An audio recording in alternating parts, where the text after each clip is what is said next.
जी, जी, आपको मेरी आवाज़ आ रही है मोहम्मद ज़फ़र जी? जी, जी, क्लियर आ रही है, बोलो। जी, शुक्रिया।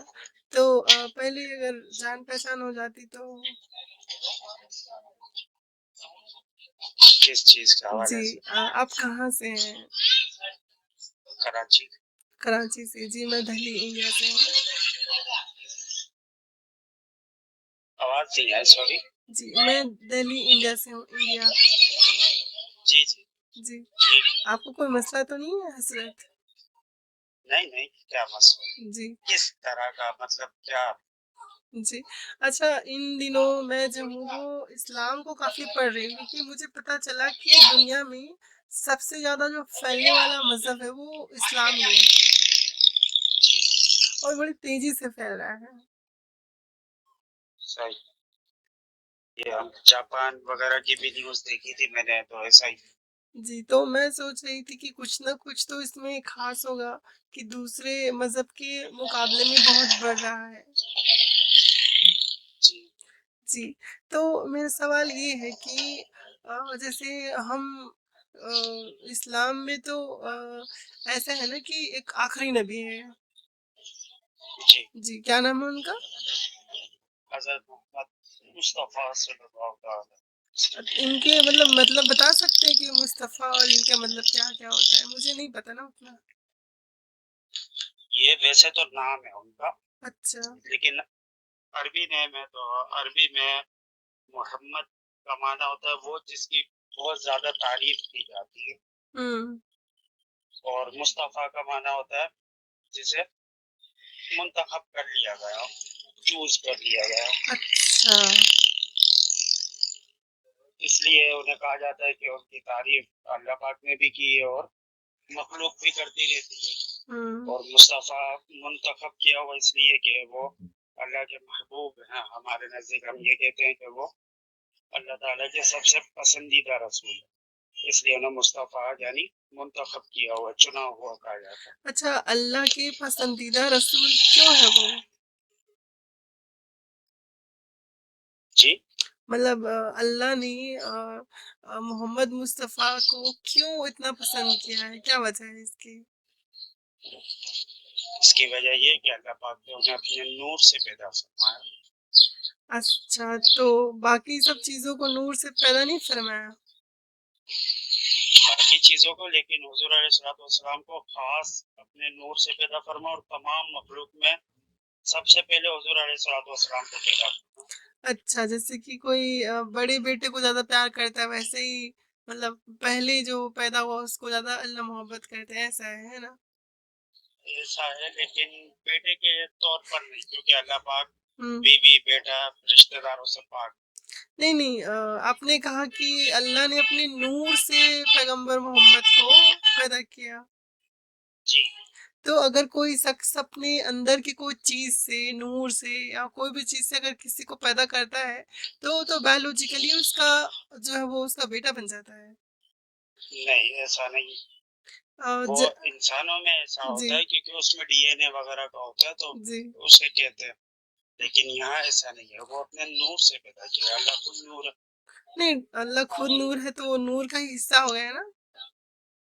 नूर से, हाँ, नूर से पैदा फरमाया, तो लेकिन वो इस जो तरह आप फिजिकली नहीं है जैसे हमारे यहाँ होता है इंसानों में। नहीं तो मसला ये है कि अगर वो उनके नूर के हिस्से हैं तो वो अल्लाह का ही एक हिस्सा है, तो वो उसके औलाद ही कहलाया जाएगा।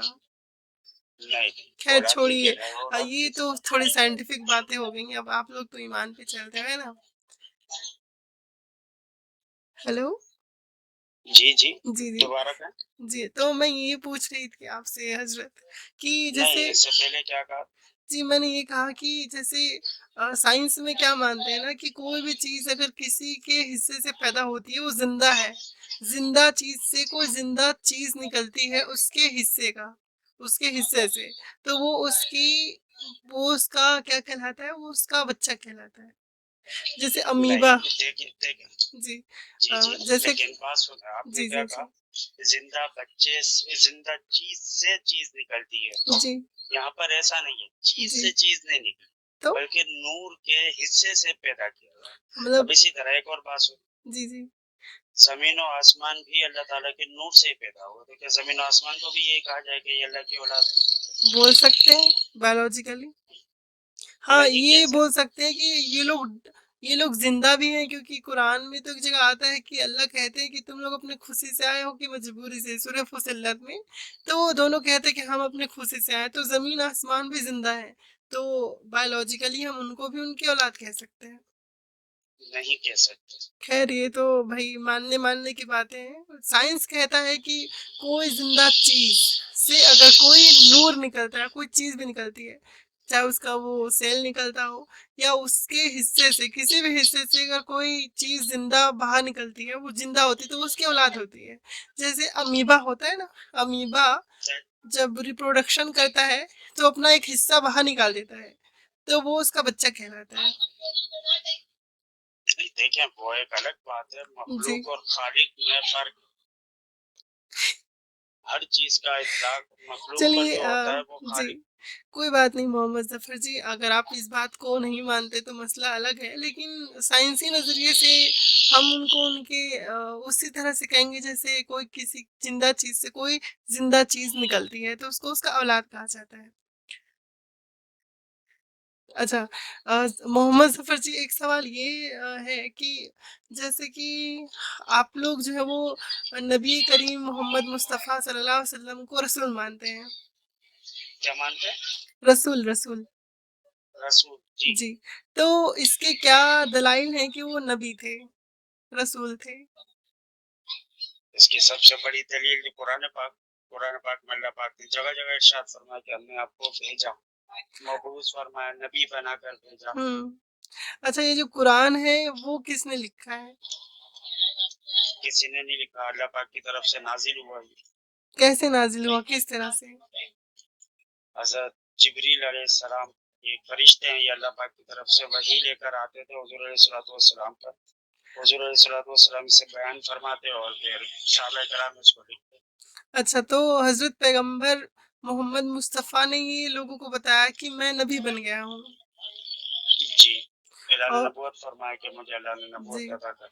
जी। और फिर वही बताते थे कि अल्लाह की तरफ से वही आई है। जी, देखिए मोहम्मद ज़फ़र जी, माज़रत चाहती हूँ, लेकिन हम यकीन क्यों करें कि वो जो बोल रहे हैं वो सच है? क्यों यकीन करें जी? ये उस दौर में भी कुफार जो थे, जी, कुफार जी। मक्का जो थे कुरैश के, जी, उन्होंने भी ये एतराज किया था। जी। तो उनको जगह जगह चैलेंज किया गया कुरान, हालांकि वो तो अरबी लोग थे, तो खैर हुँ, अरबी नहीं है, उर्दू हुँ, है, हिंदी हुँ। है, तो हमें तो इतनी अरबी आती भी नहीं। जी। वो तो अरबी थे और ऐसे अरबी थे कि उनकी शेर व शायरी की, जो अरबी में शेर व शायरी थी वो इतनी मशहूर थी कि पूरी दुनिया में उनके डंके बजते। ऐसा आपको नहीं पता है। है वो, एक बात तो सुने, जी, मैं आपको बताता हूँ। जी, यहाँ तक कि अरबी लोग जो अरबी नहीं होते, जैसे जी। इंडिया पाकिस्तान के लोग, इनको क्या कहते हैं आपको मालूम है? क्या? अजमी, अरबो अजम, जी, जी, सुना है। अजमी, अजमी कहते हैं। अजमी कहने की वजह क्या है? अजमी का माने क्या है अरबी में? क्या है? अजमी कहते हैं गूंगे को, अच्छा, अच्छा। जो बोल ना सकता, गूंगा। हुँ, हुँ, यानी वो लोग अपनी जबान पर, अपनी महारत पर, इसे कहते हैं फसाहत व बलागत, हुँ, उस पर उन्हें इतना नाज था, वो कहते थे हम इतने फसी और बलीग, यानी बोलने का ढंग सिर्फ हमें ही है, बाकी हमारे हुँ, अलावा जो लोग हैं अरबी के अलावा हुँ, वो सब अजमी है, गूंगे हैं, उन्हें बोलना ही नहीं है। हुँ। ऐसी जबरदस्त उनकी अरबी हुआ करती थी। उसके अच्छा। बावजूद उन्हें चैलेंज किया गया कि अगर तुम हुँ, नहीं मानते, अगर हुँ, तुम कहते हो कि कुरान वो नहीं है, हुँ, अल्लाह का कलाम नहीं है, ये हुँ, रसूल का बनाया हुआ कलाम है, तो हुँ, ठीक है, तुम इसके मुकाबिल लाकर दिखा दो थोड़ा सा कलाम। हुँ, 3 आयतें, 5 आयतें, 10 आयतें, इसके हुँ, मुकाबले में लाकर दिखा दो। हुँ। कोई नहीं बना सका, ऐसे बड़े बड़े शायर, नामवर शायर जो गुजरे वो तक नहीं बना सका। अच्छा, आपने जो बोला कि अरबियों जैसा कोई नहीं बना सकते थे वो, है ना? तो आपको पता है कि अरब में मैथमेटिक्स को क्या बोलते हैं, गणित को? किसको? जो गणित होती है ना, 1, 2, 3 जो गिनती होती है, जो गिनती होती है गिनती। जी मैथमेटिक्स जी। में 1, 2, 3, 4 ऐसे, हम्म, और जो मैथमेटिक्स होती है उसको पता है क्या बोलते हैं अरबी में? क्या कहते हैं आप बता। हिंदसा कहते हैं। क्या कहते हैं? हिंदसा, हिंदसा। हिंदसा। जी।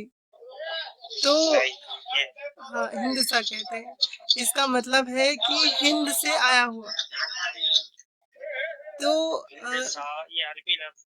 जी आप सर्च कर लें, कोई मसला नहीं है, इसमें क्या है, मैं कोई गलत चीज़ नहीं बताऊँगी आपको, है ना? और आप तो पकड़ भी कर सकते हैं कि अगर मैं कोई झूठ बोलूँ तो।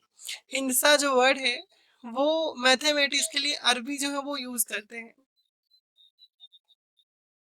चले और तो अगर मिसाल के तौर पर मान लिया ठीक है जी, अरबी लोग इंसा लफ्ज यूज करते हैं तो जी। इससे क्या साबित हुआ? मैं ये साबित कर रही हूँ कि उनकी जो ज़बान है, जो उनकी कविता है, जो वो लोग पोएट्री बोलते हैं, उससे हम्म, बेहतरीन पोएट्री, उससे अच्छी मैथमेटिक्स जो है वो इंडिया में थी।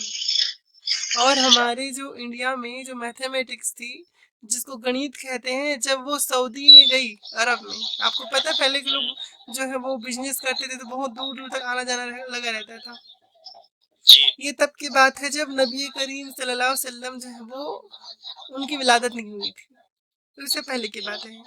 तो उस वक़्त से पहले के बाद से जो मैथमेटिक्स उनके यहाँ गए, तो वो लोग उसको बोलने लगे हिंसा। तो ये कहना कि अरबियों में सबसे ज़्यादा उनकी ज़बान बहुत ही वो थी, अच्छी थी या अच्छा वो करते थे, ये बात तो बहुत ही मतलब उतनी फैक्चुअल नहीं लगती बिकॉज़ ईरान में और यूनान में जो अभी ईरान है वो पहले पर्सिया था।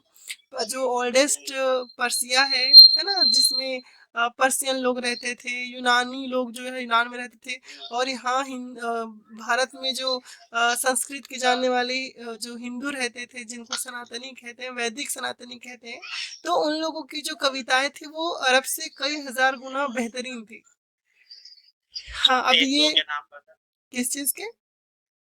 एक दो शायरों के नाम बता हिंदी जिनका आप कह रही हैं कि वो अरबियों से हजार गुना बेहतर। कालिदास है, आर्यभट्ट हैं, जिन्होंने बहुत सारी जो कालिदास तो कवि हैं, है ना? शायर हैं। उन्होंने बहुत सारी कविताएँ लिखी हैं और वैसे बहुत सारे नाम हैं। इमराउल कैस को पढ़ा है आप? किसको? इमराउल कैस ये कब के हैं? ये अरबी उसके अरब के हैं हुजूर अलैहिस्सलाम के जमाने से थोड़ा सा पहले नहीं पहले होगा, का। उनसे उसका कोई मतलब नहीं है, बिल्कुल हो सकते हैं। नहीं नहीं एक जी, मिनट बताएं तो आपने पढ़ा है? नहीं, फरजदक को पढ़ा? नहीं, अख्तल नाम सुना? नहीं। मुतनब्बी? आपने जिसके नाम बताए मैंने आज तक उनके नाम नहीं सुने। तो आप फिर कैसे ये कंपेयर तो कर रही है सवाल कि आप ये पे हजार गुना ये उनसे तो बेहतर सवाल है? आप पे है कि भई जो फेमस होते हैं उनका नाम लोग सुन लेते हैं कहीं न कहीं। जैसे आपको पता होगा कि जो ज़ीरो है उसकी खोज किसने की थी? क्या चीज? जो ज़ीरो है उसकी खोज किसने की थी? ज़ीरो की आविष्कार, खोज जो भी आप बोल लें। नाम जहन में नहीं आ रहा था यूनानी शायद कोई था वो यूनानी। इंडियन था जिसने ज़ीरो का वो किया था, आविष्कार किया था। नहीं तो इससे लैंग्वेज का क्या ताल्लुक? मैं वही बता रही हूँ कि हमारे यहाँ की जो सभ्यता है वो बहुत ऊपर थी। इवन जो यूनान है वहाँ की भी सभ्यता बहुत ऊपर थी। और जो सऊदी के लोग थे, अरब के लोग, वो इतने ज़्यादा आगे बढ़े हुए नहीं थे। आप तो इसको ये आपको समझ लो कितना आपकी कैसा वहाँ का वाक़या व माहौल था कि वहाँ पे लोग इस्तिंजा करने के लिए ढेले का यूज़ करते थे। देखिए मिट्टी के ढेले का। रहन सहन की बात अलग है मैं बात कर रहा था लैंग्वेज की। रहन-सहन भी इंसान की सभ्यता पे बहुत ज़्यादा असर करती है, अगर आपको पता हो तो। नहीं नहीं नहीं ये अलग बात है। ये ऐसे इसी कैसे हो तरह सकता आप है? अगर जी, ये है मैं मिसाल दूं आपको। जी, अभी जो अंग्रेज हैं जो इतने तरक्की याफ्ता हैं जिन्हें लिबरल्स और जो हैं जी, अपना रोल मॉडल समझते हैं। जी, जी। इनको पुराने दौर में आपको पता है इनके वॉशरूम कैसे हुआ करते थे गुसल खाने कैसे हुआ करते थे? कैसे ये हुआ नहाते करते थे? कितने कितने अरसे में थे? कैसे हुआ करते थे? पूरे पूरे शहर में एक गुसल खाना हुआ करता था उसी में ये लोग नहाया नहाया करते थे। हुँ, चलती हुई नहरों से ये इस्तिंजा किया करते थे। हुँ, वो एक ही डंडा रखा हुआ होता था उसके आगे कपड़ा बंधा हुआ होता था। हुँ, उसी से पूरे इलाके वाले इस्तिंजा किया करते थे। ये ठीक है। जो लोग आज किसी से हाथ मिलाते हुए भी हाथों को सैनिटाइज करते ये तो अच्छी हैं बात है। तो वो अच्छी बात है लेकिन मैं एक जी, बात बता रहा हूँ ये जी, बात समझे। जी, 6 6 महीने नहाते नहीं थे यहाँ तक कि एक जी, दो इनके एक्सपीरियंस भी ऐसे गुजरा। जी। जो अच्छा, एक कहीं-कहीं इसी मिली से ने एक ना सवाल ना पैदा होता है करवाए। कि क्या हज़रत पैगंबर सल्लल्लाहु अलैहि वसल्लम के वक़्त पे जो ये पखाना जो होता है वो था? वो यूज़ करते थे? क्या चीज़? पखाना, ये वॉशरूम वॉशरूम। होंगे, वॉशरूम बने हुए उस दौर का, ये मैंने पढ़ा तो नहीं है ऐसा कि ऐसे पक्के घर, कच्चे घर हुआ करते। मिसाल के लेकिन तौर पर मैंने एक अगर हदीस नहीं पढ़ी भी है कि सूरह हिज़ाब में एक आयत उतरी है कि ऐ हुँ, नबी अपनी बीवियों को कह दो और मुस्लिम औरतों को कि जब वो बाहर जाएँ घर से, तो वो हुँ, कपड़े का एक हिस्सा अपने ऊपर डाल लें, जी, ताकि वो पहचान ली जाए और सताई ना जाएँ। तो जब आप इस हदीस की शान क्या बोलते हैं कि जो उतरने की जो शान-ए-नुज़ूल। नुज़ूल है, तो जब वो पता करेंगे आपको पता चलेगा कि हज़रत पैगंबर की जो बीवियाँ थी वो वॉशरूम के लिए नंबर 2 के लिए बाहर जाती थी। जी, एक जगह था, उस जगह में वो जाते थे, है ना? सही है। जी, तो इससे पता चलता है कि उनके उस वक़्त तक कोई वॉशरूम नहीं था। हाँ, तो पहले के दौर में तो ये था वो कि वो बाहर बनाते थे। अभी भी आप गाँव देहातों में देखिए, आपके यहाँ भी, इंडिया में भी मैंने पढ़ा है कि लोग घरों में टॉयलेट्स नहीं बनाते।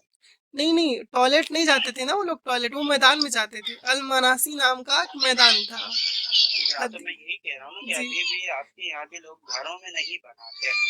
नहीं, तो बात ये है ना कि हमारे यहाँ या फिर आपके यहाँ के लोग जो है वो रसूल नहीं है ना, हज़रत। हुँ, अच्छा, एक और मसला है कि जैसे अल-मनासी के चलिए वो मैदान सुनिए ना। पहली बात तो कंप्लीट कर।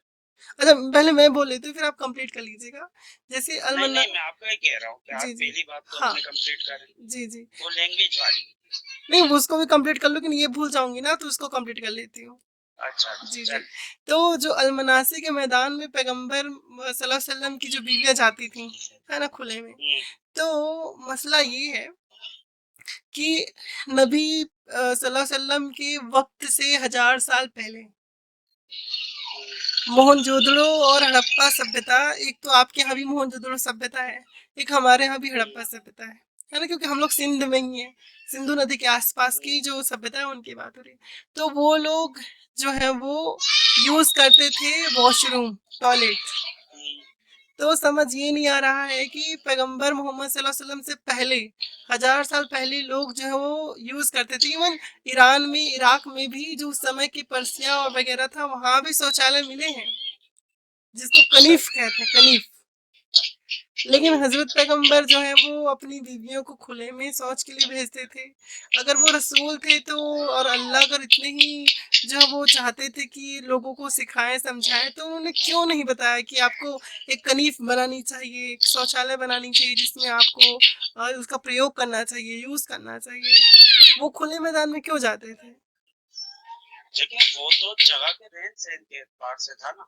अब कोई शख्स आया ही ऐसी जगह पर, उन्हें भेजा ही ऐसी जगह पर गया जहाँ पर हुँ। के लोगों का रिवाज ही यही था, लोगों का वो ही शुरू से यही था। अगर अगर कोई शख्स ऐसे जगह चला जाए जहाँ पे बिना जो है वो इस्तिंजा किए लोग रहते हैं, तो क्या वो बिना इस्तिंजा किए रहने लग जाए? क्या उसको ये, अगर वो दिमाग वाला है, ज़हन में उसके अकल है, तो क्या वो लोगों को नहीं बताएगा कि भई आप लोगों को भी इस्तिंजा करना चाहिए? भले पैगंबर वहाँ गए जहाँ पे लोग ऐसा करते थे, तो उनका ये ज़िम्मेदारी था, फ़र्ज़ था कि वो लोगों को बताएँ कि आप लोग जो है वो कनीफ़ बनाओ, आप लोग वॉशरूम बनाओ, शौचालय बनाओ, टॉयलेट्स बनाओ। हो गई आपकी बात पूरी। जी, जी, हो हेलो, गई। जी, जी, जी। अब मैं बोलूँ? बोलिए। देखिए, पहली बात, जी। इस्लाम में चाहे इस्तिंजा के लिए हो या वैसे ही हुँ, हो, हुँ। सितर, आपने नाम सुना होगा, सितर रखा गया है। जी, जी, जी। सितर कहते हैं मतलब ये कि छुपाने की जी, चीज़। जी, जी। वो मर्द के लिए है नाभ से लेकर घुटने से नीचे तक, जी, आम हालत में भी, जी, चाहे घर में बैठा हो, बाहर हो, कहीं भी। और औरत के लिए पूरा जिस्म है, हाथ, पाँव और मुँह के अलावा। जी। हाथ यानी ये इतने हाथ हैं, जिसे गिट्टे हम और यहाँ हुँ, कहते हैं, हुँ। उर्दू में आपके यहाँ पता नहीं उसे क्या कहते हैं। इसी तरह पाँव पे टखनों तक जी, और चेहरा, जी चेहरा नजर आता है ना सामने, जी इसके जी अलावा बाकी सब छुपाने की चीज है। जी ये शरीयत में हुक्म दे दिया गया, तो हम्म इससे क्या ये साबित नहीं होता कि अब खुले में बैठकर कोई वॉशरूम नहीं कर सकता। बैठकर वॉशरूम करने नहाने का मतलब ये हम्म तो नहीं है कि सब हम्म एक साथ ही नहा रहे हैं। अब जैसे हम्म हमाम होते थे, तो क्या हम्म हमाम का ये मतलब होता था कि सारे एक साथ ही हमाम में कपड़े उतार के या नंगे होकर नहाते हो? हम्म नहीं, ऐसा हम्म तो नहीं है। हम्म, पर्दा होता था, गेट लगे हुए, अभी भी हमारे यहाँ ठीक है मुसाफिर खाने वगैरह में इस तरह होता है ठीक कि है वॉशरूम एक साथ 10 बने हुए हैं, 10 लोग एक साथ नहा रहे हैं, लेकिन इसका ठीक है मतलब ये तो नहीं ना कि एक दूसरे के सामने नहा रहे हैं। पहली ठीक बात है तो ये। दूसरी बात ये आपने कहा इस्तिंजा। हम्म आपको पता है पुराने पाक में एक कबीले की तारीफ की। हम्म क्यों तारीफ की गई? उस क्यों कबीले की इसलिए तारीफ की गई कि वो ढेलों से इस्तिंजा करते थे, उसके बाद पानी का भी इस्तेमाल करते थे। हम्म तो इसलिए उनकी तारीफ की गई कि ये सफाई ज्यादा हासिल करते हैं। यानी ठीक है लोगों को ये तरगीब दी गई कि तुम भी सफाई ज्यादा हासिल करो, मतलब ये कि ठीक है पानी इस्तेमाल करो। हम्म पहले मजबूरी के लिए कि अगर कोई चीज नहीं मिलती, आप कहीं ऐसी जगह पर है कि पानी नहीं मिलता। हेलो।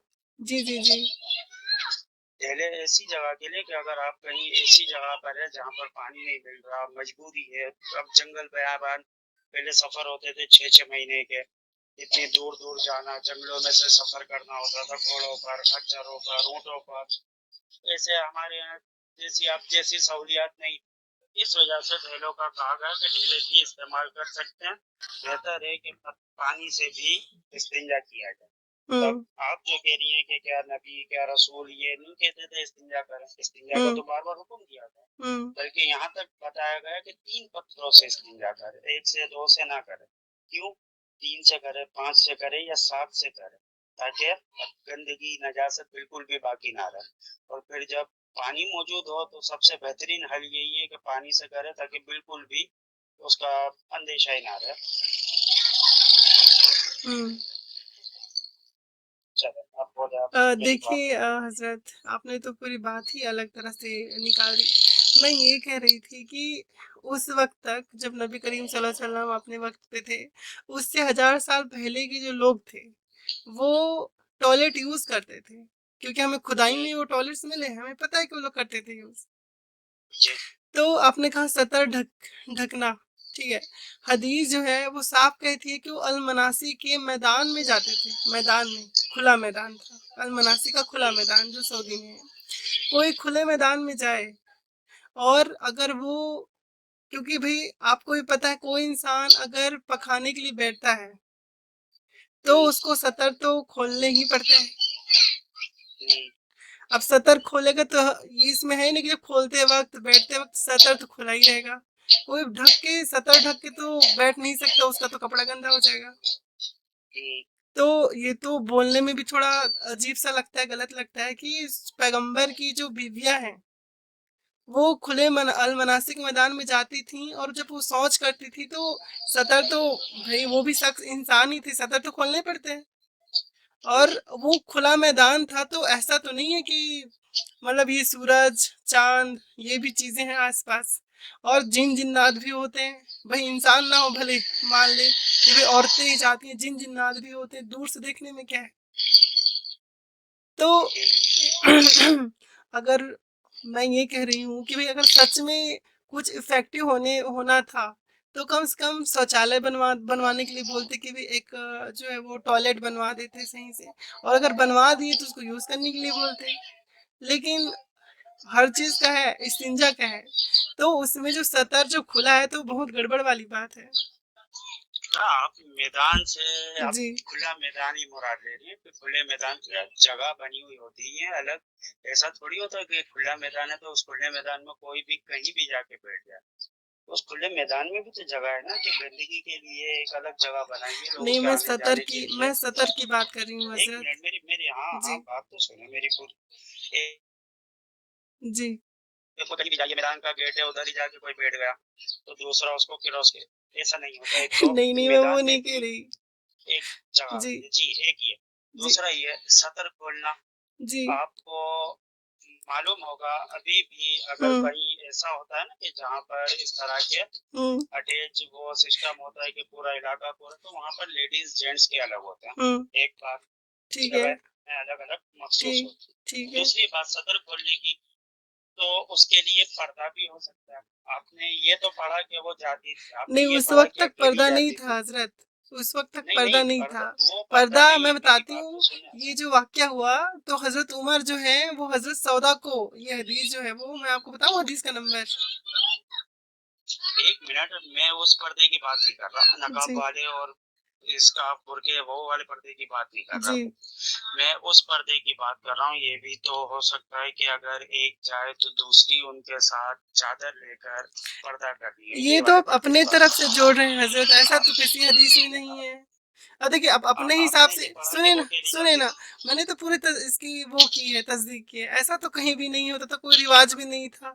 ना गैर अरबी करते थे, ना अरबी करते थे, ना मुस्लिम करते थे, ना गैर मुस्लिम करते थे सऊदी अरब में। ऐसा कोई रिवाज कहाँ नहीं था। आपने ये पढ़ा कि ऐसा कोई भी नहीं करता था? नहीं, ऐसा कोई करता तो भाई कम से कम पता तो होता, लिखता तो। क्योंकि जरूरी है ऐसे हर ऐसे चीज बहुत लिखी से जाए जो जो वो करता? ऐसे बहुत से हदीसें हैं जहाँ पे है कि जब नबी करीम जो है वो कज़ाए हाजत के लिए जाते थे तो 2 ईंटों पे बैठ जाते हम्म, थे। जी। कहीं पे और ज़िक्र है कि वो दो किसी ईंटों पे पेड़ के बैठने का नीचे, मतलब क्या हुआ? किसी पेड़ के नीचे आस-पास चले जाते थे, किसी पेड़ की छाया में चले जाते थे। जी, दो हाँ, ईंटों पर बैठने का मतलब क्या हुआ? तो ये चादर-वादर जो आप बोल रहे हो ना वो ऐसा है नहीं। और मैं जिस हदीस की बात कर रही हूँ, वो है सही बुखारी की वॉल्यूम नंबर 1 और बुक नंबर 4 और हदीस का नंबर 148 है।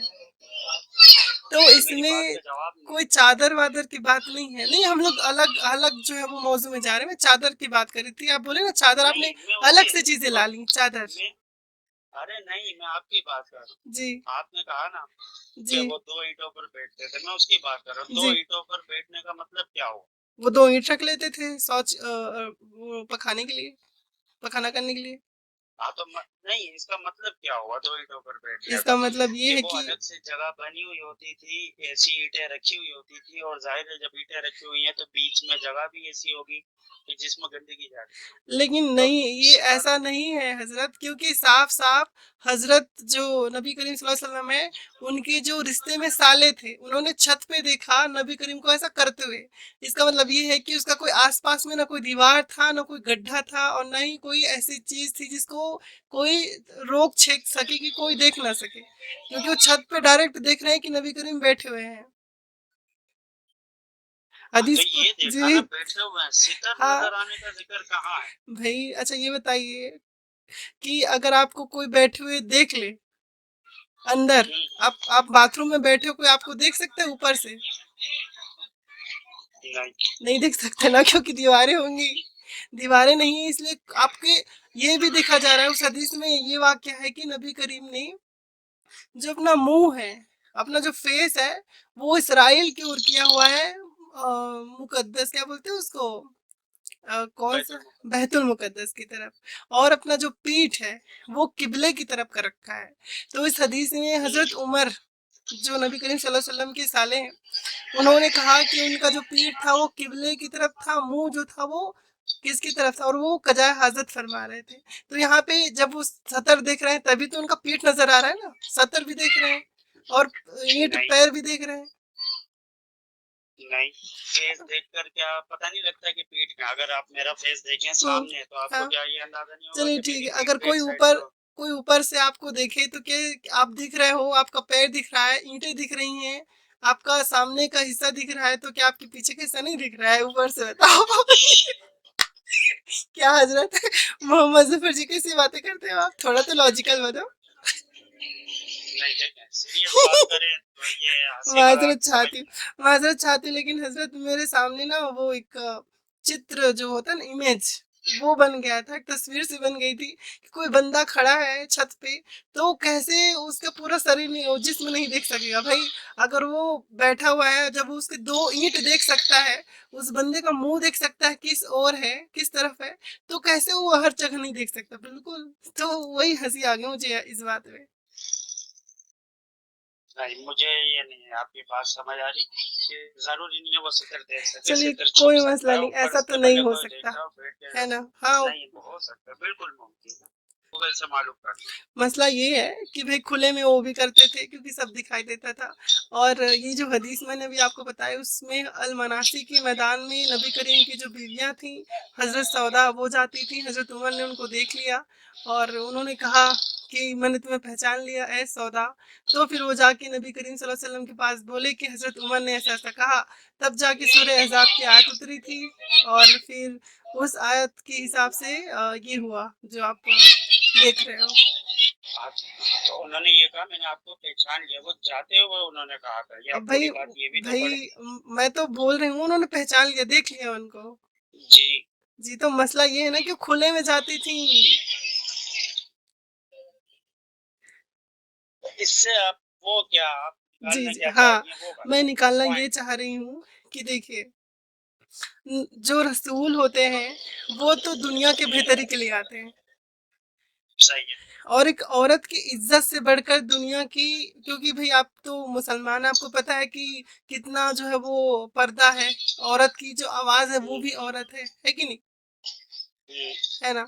तो जो मजहब ये कहता है और उस मजहब के खुदा को अगर ये पता है कि कोई ऐसी चीज है जहाँ औरत महफूज हो करके और दूसरे की निगाहों से बच करके, है ना, कहते हैं कि हजरत फातिमा के बाल को भी सूरज चांद ने नहीं देखा था, कहते हैं ना ऐसा। हम्म, तो जब ऐसी बातें बताई जाती हैं तो कैसे वो खुदा जो है वो शुरुआती दिनों में क्यों उसने जो है वो किसी कहीं कोई टॉयलेट बनाने के लिए क्यों नहीं बोला, क्यों उनकी बीवियां खुले में जाती थी। तो ये एक सवाल पैदा करता है कि वाकई में कोई रसूल थे नबी करीम सल्लल्लाहु अलैहि वसल्लम या फिर हम लोगों ने गलत पहचान लिया।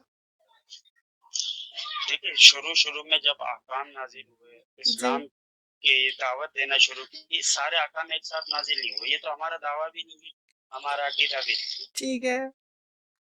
ठीक है, कुरान पाक में जिस तरह अहकाम वो आयतें नाजिल होती गई, अहकाम नाजिल होते गए, जैसे कि एक मिसाल दूं मैं आपको, शराब की मिसाल है। जी शराब इस्लाम का आगाज होते ही हराम नहीं हुई, ठीक है। बाद में आहिस्ता आहिस्ता जैसे 3 लेवल पर जाकर शराब हराम हुई, 2 या 3 लेवल पर। हम्म। तो इसी तरह पर्दे का भी है कि शुरू क्यों में 3 पर्दे के लेवल क्यों? अहकाम नहीं थे। 2 या 3 क्यों? इसलिए कि इस वजह से कि वहाँ पर अरब लोगों में हम्म शराब इतनी ज्यादा आम थी कि हम्म डायरेक्ट उसको हराम करना हम्म। ये अल्लाह पाक ने बेहतर नहीं समझा। अल्लाह पाक ने उसको क्यों लेवल आम पर थी तो जाकर हराम कर मतलब दिया, इस वजह क्यों नहीं ऐसा वो किया, उसमें क्या मसला है? एक इंसानी तबीयत को देखते होगा कि इंसानी तबीयत में ये चीज हम्म है कि अगर वो जिस चीज का बहुत हम्म ज्यादा इस्तेमाल करता हो, अचानक उसको मना कर दिया जाए तो वो हम्म मुमकिन है इनकारी हो जाए, मैं नहीं कर रहा इसका, हम्म। मेरे लिए मुश्किल है, ये छोड़ना आसान नहीं है। अच्छा अच्छा, आज के वक्त में कोई इस्लाम को एक्सेप्ट करे तो उसको तुरंत छोड़ना पड़ेगा इस्लाम की, उसको भी 3 वक्त दिया जाएगा ऐसा? नहीं, अब अगर करता है तो उसको फौरन छोड़ना फिर पड़ेगा। आपका जो टेक्निक है अल्लाह ताला का वो तो फेल हो गया फिर तो। नहीं बिल्कुल, क्या आप फिर हंस रही हैं, अगर बात करनी है तो सही से माजरत करें वरना माजरत फिर। चाहती हूँ हजरत। जी मैं ये कहना चाहती हूँ आपसे बड़े ही एहतराम के साथ कि आपके वो अल्लाह ताला ने, टेक्निक एक सुनिए ना जी, तो आपके अल्लाह ताला ने जो टेक्निक बनाई है वो आज के वक्त में फेल हो चुका है, बिकॉज आपको अचानक से छोड़ना पड़ेगा ना आप लोगों को। वो अचानक नहीं छोड़ना पड़ा ना, हाँ। अचानक इस वजह से छोड़ना पड़ रहा है कि गलती आपकी है कि आपने 20 साल तक 25 साल तक हम्म। क्यों नहीं आपने अहकाम माने। हाँ अब तो 25 साल बाद तो 30 पहले साल बाद आप पहले अहकाम मान रहे हैं। अरे हजरत, तो पहले भी जो है वो लोग जो है वो 20 साल 25 साल पीते थे, तो जब अब भी अचानक से इस्लाम एक्सेप्ट करने पे छोड़ना पड़ेगा तो पहले भी वैसे छुड़वा देते, ये 3 तरीके का ये वो ये क्यों? ये इसलिए कि पहले बहुत ज्यादा राइज ये था, नंबर एक। अभी भी कितने लोग शराबी हैं मठों हजरत, में नहीं है, इतने नहीं है। कितने अभी शराबी, जो मैं है ना आपको एक क्या बताऊं, आप जाके देखो दारू जो जहाँ दारू मिलता है ना, शराब मिलता है, वहां देखो कितनी भीड़ होती है। अरे कितने लोगों की मैं तादाद की बात नहीं कर रहा, इसकी तो बात कर रहा हूँ कि पहले लोग घरों में मटकों में भर के रखा करते लो थे, पानी आज की भी, जगह पर अरे दारू। हजरत आज भी होता है, लोग घर घर में ला के रखते हैं अपने, एक एडवांस लगा के रखते हैं, क्या बात करते हैं आप? और कितने शराबी एक बात इंसान, बोल, सुनिए ना हजरत, शराबी इंसान अपने घर के अपने बीवी के जेवर बेच के भी शराब पीता है, आप समझ लीजिए कितना शराब पीता है वो। हाँ तो ये कितनी पीता होगा, तो एक इससे आध तो पता बोतल चल करता गया होगा, ना 2 हजरत, बोतल। जी, तो इससे तो पता चल गया ना कि अल्लाह वाली टेक्निक आज के वक़्त में फ़ेल है और उस वक़्त भी फ़ेल थी। नहीं, नहीं, बिल्कुल फ़ेल नहीं थी। नहीं, उस चलिए इस वक़्त पे मैं जो था बहस नहीं कर वो सकती, ये मेरे हिसाब से नहीं, नहीं, पहले बात आप पूरी ज़हन के सुनिए। हिसाब से अपने सही अपना नहीं है। सवाल करके बात ना छोड़ें। नहीं, अपना सवाल जवाब पे पूरा सुनिए। जी, जी। उस वक़्त भी फ़ेल नहीं थी, अभी भी फ़ेल नहीं है। उस वक़्त ये था कि एकदम से सारे अहकाम नाफ़िज़ का वरना अल्लाह पाक चाहता एक ही बार कुरान पाक नाज़िल कर देता। सारे अहकाम एक ही बार नाफ़िज़ कर देता। लेकिन इसलिए नहीं था कि उनको आहिस्ता-आहिस्ता इस्लाम की तरफ माइल करना था। कहीं ऐसा ना हो सारे अहकाम एक साथ देखकर वो कहें कि यार ये क्या? क्योंकि वो कुफ़ार मक्का जो थे, वो कुफ़ार थे, मानते नहीं थे इन चीज़ों को। अचानक वो सारी चीज़ें हुँ, हुँ। सॉरी जी। अचानक वो सारी चीज़ें आती तो वो कहते हैं कि ये क्या? ये भी छोड़े, ये भी छोड़े, ये भी छोड़े। इस हुँ, वज़ह से हो हुँ। सकता था वो बागी हो जाएँ। इस वज़ह से वहाँ नहीं की तो अब अगर आज के सुनिए दौर ना में 1 मोहम्मद मिनट सफ़र मेरी जी। बात जी, पूरी चलिए कीजिए। बोल लीजिए।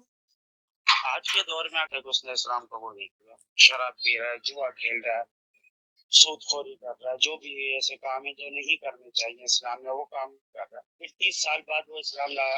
अब वो कहे कि मैं भी इसी तरह जिस तरह पहले हुआ था कि 4 साल बाद शराब हराम हुई मैं 4 साल बाद छोड़ूंगा, 2 साल बाद जुआ हराम हुआ मैं 2 साल बाद छोड़ूंगा, फिर 5 साल बाद सूद हराम हुआ मैं 5 साल बाद छोड़ूंगा, तो ये तो पॉसिबल ही नहीं है ना। क्यों? पहली बात तो ये कि 30 साल तक इसकी गलती की इसने जो अभी रिसर्च की जो अभी ये मान ला 30 साल तक क्यों नहीं लेकर आया? पहले करनी थी रिसर्च। जी, क्यों ये इस्लाम जी, से अब भाग रहा है? मैं क्यों बोलूँ? इस्लाम का मुखालिफ था? जी। जी, देखिए आपने जो 2 बातें बोली ना, दोनों की दोनों गड़बड़ है। कैसे? आपने पहली बात ये बोली कि भई लोग जो है वो इस्लाम की ओर आते नहीं, वो छोड़ देते, है ना? इसलिए अल्लाह ताला ने धीरे-धीरे करके इन अहकामों को धीरे-धीरे उतारा, ठीक है?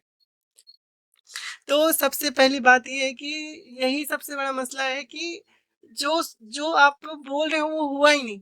नबी करीम सल्लल्लाहु अलैहि वसल्लम जब वो पर्दा कर गए, है ना? जब वो पर्दा कर गए उसके बाद इतने सारे लोगों ने इस्लाम छोड़ दिया और बहुत सारे लोगों ने कहा कि भई हम तो कोई जो इस्लाम में चीज़ें उन पे रखी गई थी कि आपको ज़कात देनी है और हम ये सब नहीं करने वाले। फिर हज़रत अबू बकर जब खलीफा बने उन्होंने जंग-ए-रिद्दा किया।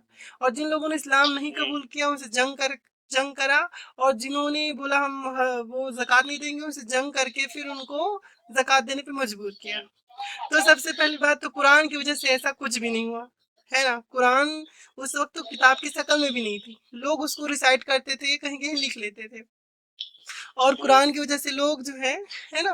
वो क्योंकि नबी करीम सल्लल्लाहु अलैहि वसल्लम के जैसा ही वो पर्दा कर गए, लोगों ने इस्लाम छोड़ना शुरू कर दिया। तो ये आपकी बात जो है वो यहाँ पे गलत साबित होती है। दूसरी बात, आपने ये कहा शराब वाली बात कि भैया जो शराब है वो आदमी 30 साल में इस्लाम कबूल कर रहा है, फिर अचानक से उसको छोड़ना पड़ेगा। वो बोलेगा कि मैं 2 मतलब स्टेज बाय स्टेज छोड़ूँगा, पहले 2 साल थोड़ा पीऊँगा, फिर कम पीऊँगा, फिर बंद कर दूँगा। है ना? तो अगर नबी करीम सल्लल्लाहु अलैहि वसल्लम या अल्लाह सुब्हानहू व तआला जो है वो एक आयत उतार देते कि शराब शुरुआत में ही बैन है। है ना? तो कोई इस्लाम में दाखिल होता तो उसको पता होता कि भई शराब छोड़नी है। और ये किसका डर था? भई अल्लाह को किसी का डर है क्या कि कोई इस्लाम कबूल नहीं करेगा तो मैं धीरे-धीरे ये करूँ? अरे भाई कोई आए, नहीं आए तो मत आए। कि जो फौज होता है जो फौज में लोग भर्ती करते हैं ना तो फौज में ऐसे नहीं करते कि भई फौज में आने के लिए लोग जो है वो हो सकते हैं ना तो नहीं पहले जो है वो 5 फीट वाले को लेंगे फिर दूसरे चौथे साल हम 6 फीट कर देंगे फिर आगे जो है हम 6 फीट 12 इंच करेंगे यही लास्ट है फिर उसके नीचे नहीं जाएंगे ऐसा तो नहीं भी फौज का एक फिक्स वो है हाइट है कि इतने हाइट में आया तो फिर भर्ती नहीं तो जाओ तो अल्लाह को किस चीज़ का डर था कि पहले धीरे धीरे हम जो दारू उतारेंगे शराब फिर बंद कर देंगे ऐसा ये तो लॉजिकल ही नहीं लगता है ऐसा लगता भी नहीं कि खुदा ऐसी आयतें उतार सकता है, सोचने में भी नहीं लगता है ना? कोई इंसान तब छोड़ सकता है अचानक से, तो अब भी छोड़ सकता है और कोई इंसान तब भी धीरे-धीरे ही छोड़ रहा है, तो आज भी धीरे-धीरे ही छोड़ेगा। हमारे यहाँ पे बहुत सारे फ़िरके चलते हैं। उन फ़िरकों में क्या है कि वो अलग-अलग मज़हबी फ़िरके हैं, मतलब कि सिखों के, जैनों के, पारसियों के, है ना? अलग-अलग हम कहते हैं हिंदी में पंथ कहते हैं उनको।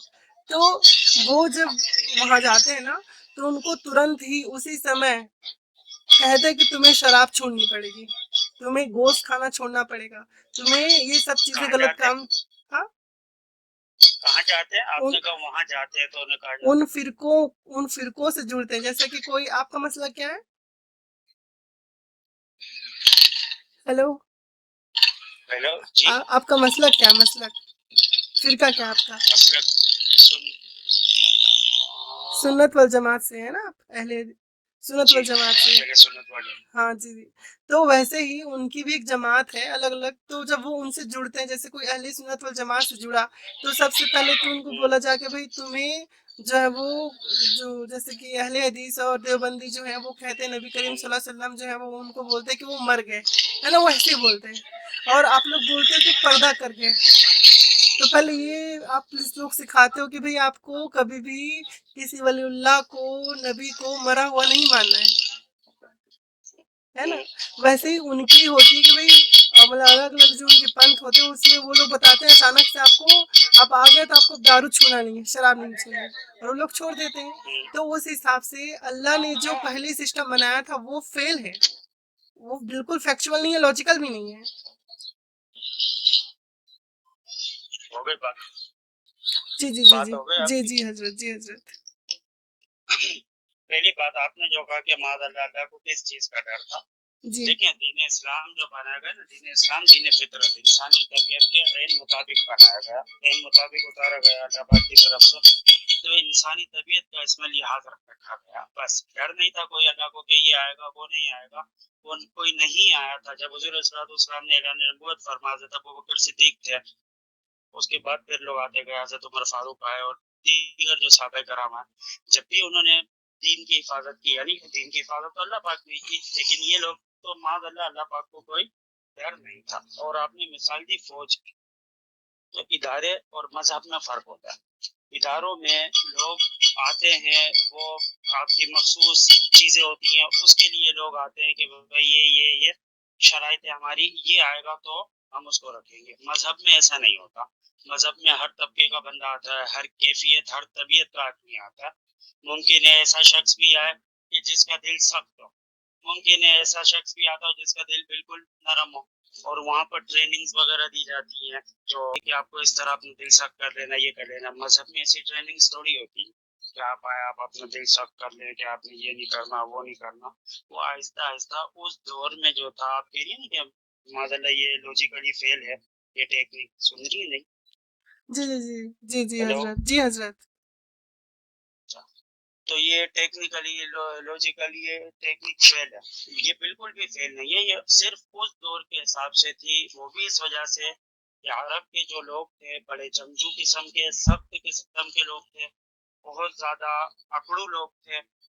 और माज़अल्लाह अल्लाह पाक ने डर की वजह से नहीं कि ये लोग चले जाएंगे तो क्या होगा, आपने जैसा कहा कि भाई जिसको आना है जिसको नहीं आना नहीं है, इस वजह से नहीं कि ये लोग चले जाएंगे नहीं आएंगे लोग कम रह जाएंगे, बल्कि इस वजह से कि इंसानी तबीयत के मुताबिक जो इस्लाम है ये एक इंसानी तबीयत के मुताबिक मजहब हो। ऐसा ना हो कि अचानक से सारे अहकाम नाफिज कर दिए गए। क्यों? अल्लाह पाक ने खुद कुरान पाक में इरशाद फरमाया कि अल्लाह पाक किसी की तबीयत पर, किसी जान पर उसकी वो सच से ज्यादा बोझ नहीं डालता। एक साथ सारे अहकाम उस वक्त। आज अगर ऐसा कोई है ना कि जो बचपन से मुसलमान बाद में जाकर मुसलमान होता है, जैसे कि आपने कहा 30 साल बाद मुसलमान हुआ और फिर उसको अचानक शराब छोड़नी पड़ेगी या अचानक जुआ छोड़ना पड़ेगा, तो वो सारे अहकाम देख कर मुसलमान हो रहा है। वो पहले से देख कर मुसलमान हो रहा है कि मुझे मुसलमान होते ही मैं भी मुसलमान होऊंगा, अभी मुझे शराब भी छोड़नी है, मुझे जुआ भी छोड़ना है, मुझे सूद भी छोड़ना, झूठ भी छोड़ना, फिर जाकर वो मुसलमान हो रहा है। और उस वक्त के जो लोग थे उनको मालूम नहीं था कि अभी क्या क्या अहकाम आने हैं। अब अचानक अहकाम आ जाते तो उनके लिए ये मसला था कि ये सारे अहकाम एक साथ आ गए, अब किस तरह हम इसको डील करें।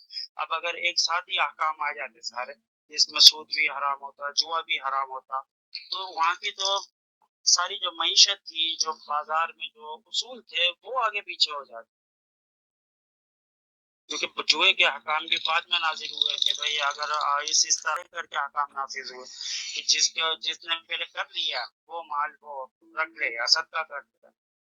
बाद में अब आइंदा इस तरह ना करे। अगर ये सारे हकाम अचानक आ जाते तो कौन इनको फिर वो सीखता देखता। अच्छा, दूसरी बात आपने क्या की थी वो मेरे जहन से निकल गई। अच्छा ठीक है, मैं बोलूँ हजरत? दूसरी बात मेरे जहन से निकल गई, आपने वो कुछ तो मैं कहा खुद था। भूल गई कि आप कौन सी बात को याद कर रहे हो। नहीं नहीं, वो पंख पंजे में नहीं आ रहा मेरे को। हम्म, खैर कोई ना, अगर याद आए तो आप बोल दीजिएगा, वैसे मुझे भी वो याद नहीं है।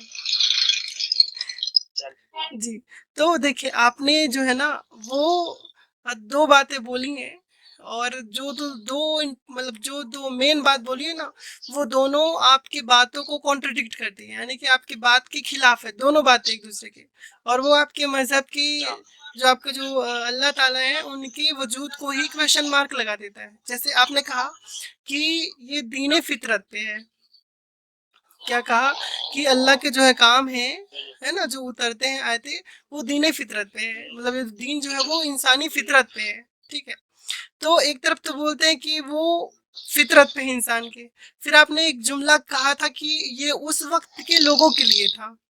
ठीक है भाई, जब वो उस वक्त के लोगों के लिए था, फिर वो फितरत पे कैसे हुआ इंसान के? अब जब वो उस वक्त के लोगों के लिए था, सुनिए ना हजरत, जब वो उस वक्त के लोगों के लिए था तो पास्ट में चला गया। फिर किताब आज वो आज क्या काम कर रही है, आज के मतलब तो उस किताब का कोई मतलब नहीं हुआ। फिर आपने कहा कि इंसानी जो वो है उसके हिसाब से है ये सारा कुछ। ठीक है, तो इसमें बड़े मसले मसाइल ये हैं कि भैया, अगर उस वक्त जब आपने कहा कि भाई अगर अचानक से उनको पता चला कि भाई आपको दारू छोड़नी है, शराब छोड़ना है ना, तो वो कैसे छोड़ेगा? ये तो बड़ी समस्या थी, है ना। तो जो लोग बोले कि दारू आपको नहीं पीना है, शराब आपको नहीं पीना है, तो जो आयत उतरी थी, आपको पता है वो आयत कब उतरी थी कि दारू बंद हो जाए? हजरत अली के साथ घोड़े को उनके चचा ने या फिर पता नहीं किसी ने काट दिया था, मेरे ख्याल से ऐसा कोई वाकया हुआ था, हदीस में मैंने पढ़ा। फिर जो है वो आयत उतरी थी कि दारू से दूर रहो, शराब से दूर रहो। तो अचानक से ही वो फैसला हुआ था। पहले तो पीना ऐसा था कि सब आप पी सकते हो, लेकिन आप दारू के मतलब पी सकते हो शराब, लेकिन आप नमाज नहीं पढ़ सकते हो, यानी कि जब नमाज नहीं पढ़ो तो पी सही। सकते हो शराब, है ना। तो फिर ये ऐसा नहीं कि धीरे धीरे कम हुआ है, शराब अचानक से ही बंद हुई है, और जब अचानक से बंद करवा नहीं, दिए। हाँ, क्या? अचानक से बंद नहीं। अच्छा, कैसे हुआ बताओ फिर। ये जैसा आप है कि नमाज के करीब ना हो हम्म। शराब पीकर, इसका मतलब ये हुआ हम्म। कि दिन में यानी नमाज के टाइम पे शराब नहीं पी सकता। अगर कोई ईशा के बाद रात में शराब पीता है फजर तक, तो ये वो पी सकता था उस वक्त। बाद में फिर ये हुआ कि अब बिल्कुल ही नहीं, शराब के ऐसा करीब ना नहीं है, जाए। ऐसा नहीं है कि नमाज के वक्त शराब मत पियो, ऐसा नहीं है। जब तुम शराब पियो जी तो तुम ऐसा ही नमाज नहीं। के नजदीक मत आओ, यानी कि तुम जब दारू पिए रहो तो तुम नमाज मत पढ़ो, ये है। नहीं, ये मुराद नहीं, देखो भैया, क्योंकि आप नमाज आपके अपने वक्त हिसाब से पर कुछ होती भी है। ले लो, ठीक है। नहीं नहीं नहीं नहीं नहीं, ये आप अपने हिसाब से कुछ चलो, भी ले रही है, चलो कोई नमाज कोई का मसला टाइम नहीं है, छोड़, फिक्स है। आपके हिसाब से ले लेते, कोई मसला नहीं है, लेकिन नहीं अगर, नहीं, हिसाब से नहीं, जो लिखा हुआ किताबों नहीं में नहीं, देखिए उसके अनुसार नमाज का ये तो टाइम फिक्स है। नजरिए के हिसाब से है हजरत। अब आप लोग का जो मसलक है अहले सुन्नत वल जमात, आप लोगों का जो नजरिया है कुरान में, आप लोगों ने जो तर्जुमा कर रखा है आला हजरत ने, उसके बिल्कुल डिनाई करता है कौन? हजरत थानवी। डिनाई करते कि नहीं करते? आपका तो वो आपके तर्जुमे वाले कुरान को उठा के साइड कर देते कि भैया ये तो पूरा इन्होंने कवड़ा कर दिया, बोलते कि इनको तो कुरान ही नहीं आता। तो ये नजरिए की बात है कि आप नजरिए क्या लेते हैं, है ना। तो आप ये मत कहिए कि नजरिया नहीं है, नजरिया है। नजरिया है, इसलिए इतने सारे फिरके हैं, अहले हदीस है ना, देवबंदी है। वो उसकी अब मैं अभी हाँ उसकी नजरिए की बात नहीं कर रहा, जी, अभी इस बात की बात कर रहा। नहीं आपने जो तो कहा ना कि शराब के लिए, ये शराब के कुरान के बारे लिए में, आपका नजरिया है, लेकिन जो मैं बोली वो मेरा नजरिया है।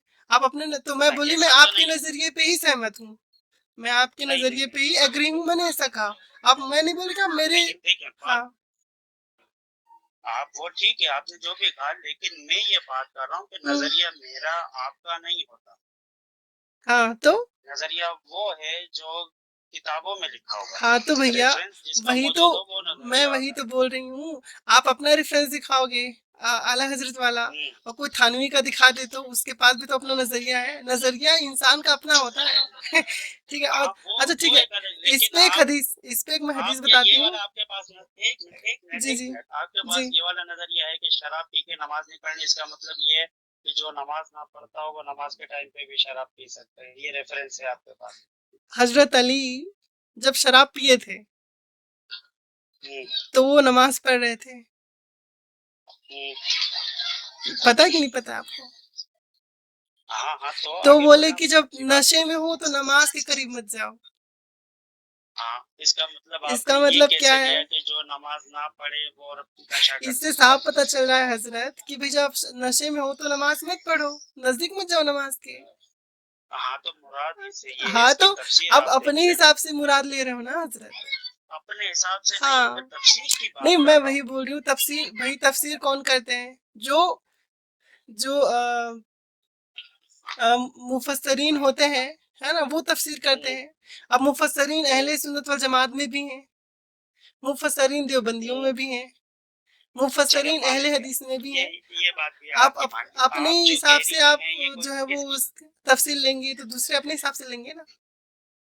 चले, ये बात मान ली, देखिए आप जो ये मोहम्मद तफसील ले सफर रही जी हैं कि सुनिए ना, नमाज ना, एक मिनट आप रुक मेरी रुक बात थोड़े सुनो। थोड़े 2 मिनट रुक जाइए। ये सबसे बड़ा मसला ये है ना हजरत, एक आयत पे इतनी सी तफसीर, इतनी सारी तफसीरें हैं, और सब तफसीरें एक दूसरे से जुदा जुदा हैं। यही एक बड़ा सवाल पैदा करता है कि वाकई में कुरान जो है खुदा की किताब है कि नहीं है। क्योंकि भाई कोई जी, ई इक्वल टू, ये सुनिए तो ना, इस चीज की कोई दलील है। कोई E equal to M C का स्क्वायर को 10 अलग अलग तरह से थ्योरी बना के एक दूसरे को गलत साबित नहीं कर सकता। क्योंकि ई इक्वल एम टी का स्क्वायर जो है वो फैक्ट है, और कोई भी बंदा कोई भी सोच समझ का हो, वो उसको कितना भी तफसीर करे, वो उसको आपस में वो गलत साबित नहीं कर सकता है। लेकिन अगर कोई इंसान एक किताब को समझने में इतनी सारी समझ करके अलग अलग फिरका बना लेता है और वो एक दूसरे को गलत कहता है, इसका मतलब ये है कि इस किताब के खुदा के होने में डाउट है।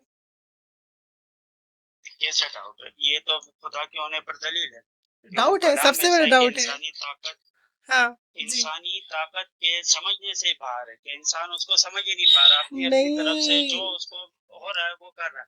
देखिए, जी, बात सुने, देखिए मोहम्मद कायनात मोहम्मद अल्लाह की जफर जी, बनाई कायनात। आपने जो बोला ना मोहम्मद जफर जी, उसमें मैं बोल दूं, ये सबसे बड़ा डाउट इसलिए है क्योंकि कुरान खुद कहता है कि सबसे ज्यादा आसान है, सबसे ज्यादा आसान पढ़ने के लिए है ना, आसान। आसान है, समझने के लिए आसान है, और ये इंसानों के लिए है। किसके लिए? इंसानों के लिए। अब इंसान ही जी, इसको लेकर के अपनी तरह से अलग अलग जो है वो इसकी तफसीर बना रहे हैं, अलग अलग समझ रहे हैं। किसी के लिए जमीन घूम रही है, किसी के लिए जमीन नहीं घूम रही है, किसी के लिए और कुछ है, किसी के लिए नबी जो है वो इंतकाल कर जाते हैं, किसी के लिए नबी जिंदा रहते हैं। ऐसी कोई चीज़ अपने हिसाब से अलग अलग चीज़ें निकालते हैं इसे, और बहुत सारे और मसले मसाइल निकालते हैं, नमाज के लिए अलग अलग चीज़ें निकालते हैं। तो इसे ये पता चलता है कि ये कंफ्यूज करने वाली किताब है, ये खुदा की किताब नहीं हो सकती। खुदा की किताब तो बिल्कुल भाई, कोई 10,000 इंसान भी आकर के, 10 करोड़ या 10 अरब इंसान भी आकर के उस किताब को पढ़े, अलग अलग लैंग्वेज वाली, तो भी वो एक ही चीज पे पहुंचने चाहिए, वो होती है खुदा की किताब। वो तो कंफ्यूज हो रहे हैं आपस में, अब इतना ऐसा कंफ्यूज नहीं कि सिर्फ वो एक दूसरे बोला कि ये तो इसका इसका गर्दन उतार दो, ये जहन्नमी है, इसको मार दो, इसको कत्ल कर दो, यहाँ तक जो है वो कंफ्यूज हो रहे हैं। बताओ ये खुदा की किताब कैसे हो सकती है?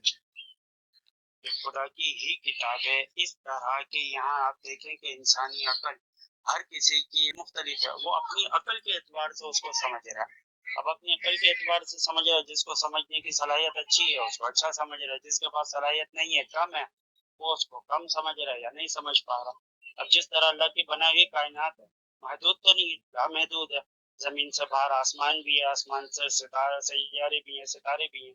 अगर कोई इंसान कोई चीज बनाता तो एक महदूद होगी, एक लिमिटेड होगी, हम्म इतनी इतनी इतनी हम्म इतनी, बस। हम्म आखिर में जाके तादाद खत्म, इससे ज्यादा नहीं हो सकती। हम्म तो यही तो ये दलील है कि ये अल्लाह पाक का कलाम है कि इसको इंसान जितना समझे, हम्म जितने लोग आ जाए, कितनी हम्म सदियां गुजर जाए, फिर भी उसको जैसा कि उसको समझ नहीं पा रहे, हम्म कि यानी इंसानी अकल से हम्म पा रही है उसके हम्म अल्लाह की किताब होने की दलील है। अगर कोई ये नहीं। आम इंसान की किताब होती, जी जी अगर ये कोई आम इंसान की किताब होती तो जी। इसको अभी तक कई समझ के इस जैसी कई कॉपियां बना चुके होते। कॉपियां तो जैसा कि बहुत आप सी बताएं, हैं। कौन कॉपियां से मुराद जी कॉपी नहीं, मैं उसकी उस जैसी की बात कर रहा हूँ कि जैसे देखिए कई लोग बना चुके हैं। मोहम्मद सफर जी, आप जो बोल रहे हो ना वो नेगेटिव दलील है कि ये खुदा किताब नहीं है जिसको लोग इतने कंफ्यूज हो जाए कि एक दूसरे को कत्लो गारत करना शुरू कर दें, है ना। तो ये एक देखिए, मजबूत इस दलील है। किताब की वजह सुनिए से ना कत्ल हजरत, गारत गिरी नहीं। ये एक जी, मजबूत दलील है नहीं कि है, लोग इस किताब को पढ़ के कंफ्यूज होते हैं। कंफ्यूजन नहीं। कैसे? इस भाई किताब मैं की मैं मैं, वजह मैं से सुनिए, कत्ल गारत एक्सप्लेन नहीं करती है। हूँ, एक्सप्लेन करती हूँ। कुरान में क्या है? जी, कुरान में तीन चार चीजें हैं। पहला, पुराने नबियों की कहानियां हैं, ठीक है, पुराने नबियों की कहानियां हैं। दूसरा, नबी करीम सल्लल्लाहु अलैहि वसल्लम के पर्सनल जो लाइफ में हुए हैं, जैसे सूरह अहज़ाब में जो उन्होंने वो खा ली थी कोई चीज़, तो उनको कसम खा कि तुम उस पे खुद पे क्यों उसको हराम करते हो। तो नबी करीम की पर्सनल चीज़ें हैं इसमें। फिर उनके सहाबियों की पर्सनल चीज़ें हैं इसमें, तो दो हो गए। तीसरा जो है वो जिहाद जंग के लिए है। और चौथी जो है वो कहानियां हैं पुराने लोगों की। तो अगर कहा सही जाए तो तो इसमें जो है वो एक तो तारीख की बात है, हिस्ट्री, ठीक है, और साइंसी बातें भी हैं, ठीक है, जैसे एम्ब्रोलॉजी की बात है, और ज़मीन आसमान के ताल्लुक से सूरज कहाँ है, ज़मीन कहाँ है, तारे कहाँ किस पे क्यों गिरते हैं, इसके भी उन्होंने वाजे तौर पे इसको बयान किया है। तो ये सब बातें हैं। अब लोग इन्हीं बातों को अगर स्कूल में पढ़ते हैं तो कंफ्यूज नहीं होते। इतने सारे लोग पढ़ते हैं, इतने सारे टीचर पढ़ते हैं, क्योंकि वो एक परफेक्ट जो है लिखी गई बातें हैं, और उसमें कोई भी अलग तरह से मुराद लेने की जरूरत नहीं है, कंफ्यूज करने वाली बात नहीं है। कुरान को पढ़ने पर लोग अलग अलग तरह से कंफ्यूज हो जाते हैं और अलग अलग मसलक बना लिए। ये मसलक, इतने सारे मसलकों का बनना इस बात की दलील है कि लोग इसको पढ़ के कंफ्यूज होते हैं। अब ये बात तो साबित हो गई। अब मसला ये है कि क्या वो पढ़ते हैं वो सही है। अब वो एक दूसरे से सहमत नहीं है, इसका मतलब ये है कि वो एक दूसरे से बिल्कुल भी मतलब उल्टे चल रहे हैं, ठीक है। अब जब हम सामान्य किताब को पढ़ लेते हैं, सिंपल किताब को, तो उसको समझ लेते हैं। खुदा की किताब जो इंसानों के लिए उतारी गई है और खुदा ने बार बार कहा कि ये इसको हमें समझने के लिए आसान बताया है, उसको पढ़ के लोग कंफ्यूज हो रहे हैं। इसका मतलब ये है कि ये किताब खुदा की नहीं है। अब इसमें इतना कंफ्यूजन क्यों है? कंफ्यूजन होने की दो तीन वजह है। सबसे पहली, ये किताब नबी करीम सल्लल्लाहु अलैहि वसल्लम ने लिखवाई है कि मेरे ऊपर वही आती है और मैं जो बोलता हूँ वो खुदा की तरफ से लिखो। नबी करीम सल्लल्लाहु अलैहि वसल्लम क्या थे? वो इंसानी नजरिए से पढ़े लिखे नहीं थे, जैसे हम लोग पढ़ते हैं लिखते हैं, है ना। उनका जो है वो, मुसलमान कहते हैं उनको जो है वो इल्हामी चीजों का इल्म था, वो ऐसे इंसानी चीजों का इल्म नहीं रखते थे। तो सबसे पहले तो वो उम्मी थे। अब कोई उम्मी व्यक्ति जो है, शख्स जो है, कुछ लिखवाएगा तो इतनी सारी बातों में कुछ ना कुछ तो कंफ्यूजन होगा ही होगा। और सूर्य कलम में भी साफ साफ है कि ये जो बातें लिखवाई जाती हैं वो तो दूसरों की कहानियां हैं, है ना। और रही बात कि उनकी बातों का परफेक्ट होने का, तो आप बताइए, आपके जो मसलक है उसमें जमीन जो है वो घूमती है कि सूरज घूमता है? हो गई बात अब। नहीं, एक सवाल का जवाब दे दीजिए कि आपके मसलक में जमीन घूमती है कि सूरज घूमता है? सूरज को सूरज घूमता, जमीन रुकी। आला हजरत अहमद रजा ने कहा ऐसा, और उन्होंने कुरान की दलील दिया है और हदीसों की दलील दी है, और ऐसे 5-6 किताबें लिखी हैं। उन सारे किताबों में उन्होंने कुरान हदीस की और अपनी लॉजिक का दलील दिया। लेकिन आज के वक्त में चाहे पाकिस्तान का स्पेस एजेंसी हो, चाहे तुर्की का स्पेस एजेंसी हो, 57 मुस्लिम कंट्री की स्पेस एजेंसी हो, काफिर स्पेस एजेंसी हो काफिरों की, या फिर मुस्लिम कंट्रियों की स्पेस एजेंसियां हो, सब के सब कैमरा लगा चुके हैं। कहाँ पे? सबका अपना अपना सैटेलाइट है ना भाई। तो सब लोगों की सैटेलाइट है, सब ने देख रखा है। आप अभी यूट्यूब पे सर्च करो, ISS इंटरनेशनल स्पेस स्टेशन, आपको पृथ्वी घूमती हुई दिखाई देगी। यानी कि फैक्चुअली ये साबित हो चुका है कि जमीन घूमती है। आज के वक्त में अगर कोई बोले कि जमीन नहीं घूमती, लोग हंसेंगे। तो आप कुरान और हदीस की रोशनी में जो चीज ये है कि जमीन घूमते नहीं, लेकिन वाकई में आज जमीन घूम रही है, इससे तो साबित होता है कि किताब खुदा की है ही नहीं, और इसलिए लोग कंफ्यूज हो रहे हैं। हो गई बात अब। हाँ हाँ, हो गई। देखिए पहली बात तो ये कि लोग कंफ्यूज हो रहे हैं, तो ये खुदा की किताब है, माज़अल्लाह ऐसा तो नहीं। क्यों? क्योंकि लोगों का कंफ्यूज होना ये किसी चीज के गलत होने पर दलील नहीं। अगर कोई किस बारे में, सबसे ज्यादा स्टूडेंट्स मैथ के बारे में कंफ्यूज होते हैं, ऐसा या नहीं? हम्म। मतलब मैथ गलत चीज है, नहीं लिखने वाले ने गलत बनाई है? नहीं, बिल्कुल नहीं। बिल्कुल नहीं। तो पहली बात ये कि किसी चीज पर लोगों का कंफ्यूज होना उसके गलत होने पर दलील तो नहीं बनती ना। पहली बात। दूसरी बात, अल्लाह पाक ने कलाम नाजिल फरमाया, हुजूर सल्लल्लाहु अलैहि वसल्लम ने लिखवाया, आपने कहा कि वो ने ठीक है, आपने यही कहा जाता है हुजूर सल्लल्लाहु अलैहि वसल्लम ज़ाहिरी तौर पर दुनिया में किसी से पढ़े नहीं है, उम्मी कहा जाता है आपको, उम्मी लक़ब आपका। लेकिन अल्लाह पाक ने आपको सब सिखाया। क्यों? कुरान पाक का पहला लफ्ज ही देखिए क्या है। इकरा, कुरान पाक का इकरा, सबसे पहला लफ्ज नाजिल होने वाला क्या है? इकरा, इकरा। माना पढ़ो, कमा पढ़ो, पढ़ो, आवाज नहीं आई। पढ़ो, पढ़ो। पढ़ो। जी। आप अब देखिए उम्मी, जिनके बाद आप कह रही है कि वो सही है, यही है, हमारे यहाँ भी यही माना जाता है कि आप जाहिरी तौर पर दुनिया में किसी से पढ़े नहीं। जी। लेकिन पहला लफ्ज नाजिल करते अल्लाह पाक ने फरमाया पढ़ो। उन्होंने यही अर्ज की कि मैं पढ़ा हुआ नहीं। जी। अल्लाह पाक ने पढ़ा फरमाया फिर पढ़ो, और जी। अल्लाह पाक ने सिखाया। जैसा जी। कि सूरह रहमान में भी है। जी। सूरह रहमान की आप शुरू की आयत पढ़े तो उसमें है कि वो रहमान है जिसने उन्हें सिखाया, उन्हें हुजूर सल्लल्लाहु अलैहि वसल्लम ने सिखाया। जी। अब रही बात ये साइंस की, आपने जो साइंस की बात है कि जमीन घूमना, चांद घूमना, जी। कोई एक हदीस या कोई एक आयत ऐसी है आपके पास कि आप जिसके बारे में कहें कि ये हदीस या ये आयत है जिसमें वाज़ेह तौर पर कहा गया कि सूरज घूमता है, जमीन नहीं? कुरान में एक जगह है कि हमने आसमान और आपके जमीन पास दोनों को, आसमान और जमीन दोनों को ठहरा रखा है, रोक रखा है। और देखिए हजरत, ये मुझसे मत पूछिए, आप अपने सुनिए ना, बात आप अपने उलेमा से पूछिए, आला हजरत अहमदुल्लाह से जो कहते हैं, उन्होंने फतवा दिया है फतवा रज़िया में, जो शख्स कहे कि जमीन घूमती है वो काफिर है, वो काफिर है। नहीं, ऐसा तो नहीं। कहाँ है ये? मैं मुझे बताती हूँ रेफरेंस फतवा दें। रज़िया में, बिल्कुल बताती हूँ आपको। फतवा रज़विया में उन्होंने तो फतवा दिया है कि जो कहे कि जमीन घूमती है वो काफिर है, क्योंकि कुरान हदीस के नजरिए से अलग है। रेफरेंस दे इसका। जी जी। आप मतलब बाद में दे दीजिएगा, मुझे हाँ तस्वीर हाँ, भेज कोई दीजिएगा या मसला लिख नहीं। कर भेज दीजिएगा, वॉल्यूम पेज में लेकिन दीजिएगा, लास्ट जी में जी भूल जी मत जी जाइएगा। जी जी, बिल्कुल बिल्कुल। हाँ, और एक बात, अगर किसी ने ये लिख भी दिया, एक जी। मिसाल है, आला हजरत है या कि कोई और है, अगर किसी ने लिख दी, मैं हूँ, मैंने लिख दिया, चले मैं अपनी बात करता हूँ, मैं किसी की बात के ऊपर, मैंने एक मिसाल लिख दिया कि जो ये कहे कि जमीन घूमती है वो काफिर, ठीक है, इससे कुरान और हदीस का गलत होना कहाँ साबित होता है? ये तो मैंने कहा। अगर कोई हिंदू ये कहते हैं कि जो जल नहीं पीता, उसके बारे में चलती हैं बातें, न्यूज वगैरह मैंने देखी, मुझे वो लफ्ज इस्तेमाल करना नहीं आता जो हिंदी वहाँ इस्तेमाल होते हैं, ठीक है। न्यूज वगैरह देखी है मैंने। तो अब क्या कहें इसके बारे में? क्या कहेंगे आप कि ये जो हिंदू मजहब है यही गलत है? अगर किसी शख्स ने ऐसा कह दिया, किसी एक ने मजहब के बाद नाम पर कुछ ऐसा कह दिया कि ये जरूरी, ये काम करना जरूरी है, अगर वो नहीं करता तो क्या ये मजहब गलत आप शुमार करते हैं उसको? ठीक है। ये तो बंदे की गलती है ना, मजहब की गलती थोड़ी है। ठीक है, तो मैं ये मान लूँ कि जो आला हजरत हैं वो, मतलब वो अच्छे मुहद्दिसीन मुफस्सिरीन नहीं है,